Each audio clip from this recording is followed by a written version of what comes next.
بسم اللہ الرحمن الرحیم۔ السلام علیکم۔ ایک شخص کہتا ہے میں جہاز سے اترا اور کسٹم سے گزر کر ٹیکسی لینے اسٹینڈ کی طرف چلا۔ جب میرے پاس ایک ٹیکسی رکی تو مجھے جو چیز انوکھی لگی وہ گاڑی کی چمک دمک تھی۔ اس کی پالش دور سے جگمگا رہی تھی۔ ٹیکسی سے ایک سمارٹ ڈرائیور تیزی سے نکلا۔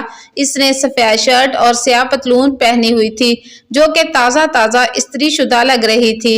اس نے صفائی سے سیاہ ٹائی بھی باندھی ہوئی تھی۔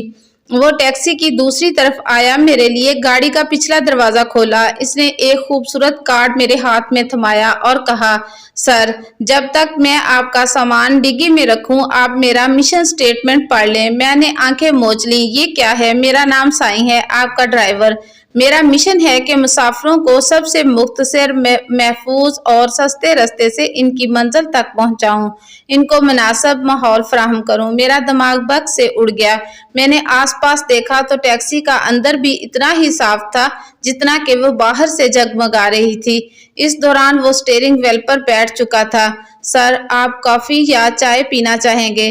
آپ کے ساتھ ہی 2 تھرماس پڑے ہوئے ہیں جن میں چائے اور کافی موجود ہے۔ میں نے مذاق میں کہا کہ نہیں، میں تو کوئی کولڈ ڈرنک پیوں گا۔ وہ بولا، سر کوئی مسئلہ نہیں، میرے پاس آگے کولر پڑا ہوا ہے، اس میں پانی اور اورنج جوس ہے، آپ کیا لینا چاہیں گے؟ میں نے لسی کا مطالبہ کیا اور اس نے آگے سے ڈبہ پکڑا دیا۔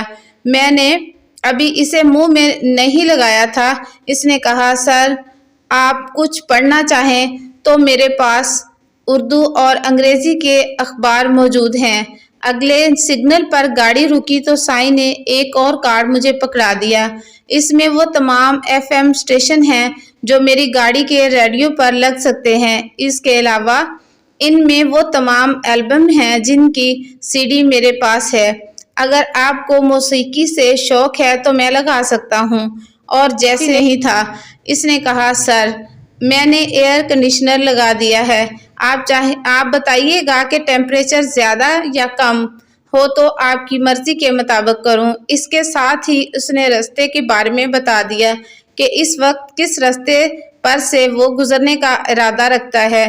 اس وقت وہاں رش نہیں ہوتا۔ پھر بڑی پتے کی بات پوچھی، سر اگر آپ چاہیں تو میں راستے سے گزرتے ہوئے آپ کو اس علاقے کے بارے میں بھی بتا سکتا ہوں، اور اگر آپ چاہیں تو میں سوچوں میں گم رہ سکتے ہیں۔ وہ شیشے میں دیکھ کر مسکرایا۔ میں نے پوچھا، سائیں کیا تم ہمیشہ سے ایسے ہی ٹیکسی چلاتے رہے ہو؟ اس کے چہرے پر پھر سے مسکراہٹ آئی۔ نہیں سر، یہ کچھ 2 سالوں سے میں نے ایسے شروع کیا ہے۔ اس سے 5 سال قبل میں بھی اس طرح کرتا تھا جیسے کہ دوسرے ٹیکسی والے کرتے ہیں۔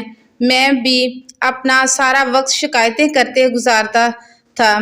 پھر میں نے ایک دن کسی سے سنا کہ سوچ کی طاقت کیا ہوتی ہے۔ یہ سوچ کی طاقت ہوتی ہے کہ آپ بطخ بننا پسند کریں گے کہ عقاب۔ اگر آپ گھر سے مسائل کی توقع کر کے نکلیں گے تو آپ کا سارا دن برا ہی گزرے گا۔ بطخ کی طرح ہر وقت کی ٹیں ٹیں سے کوئی فائدہ نہیں۔ عقاب کی طرح بلندی پر اڑو تو سارے جہاں سے مختلف لگو گے۔ یہ بات میرے دماغ کو تیر کی طرح لگی اور اس نے میری زندگی بدل دی۔ میں نے سوچا، یہ تو میری زندگی ہے۔ میں ہر وقت شکایتوں کا انبار لیے ہوتا تھا اور بطخ کی طرح سے ٹیں ٹیں کرتا رہتا تھا۔ بس میں نے عقاب بننے کا فیصلہ کیا۔ میں نے ارد گرد دیکھا تو تمام ٹیکسیاں گندی دیکھیں۔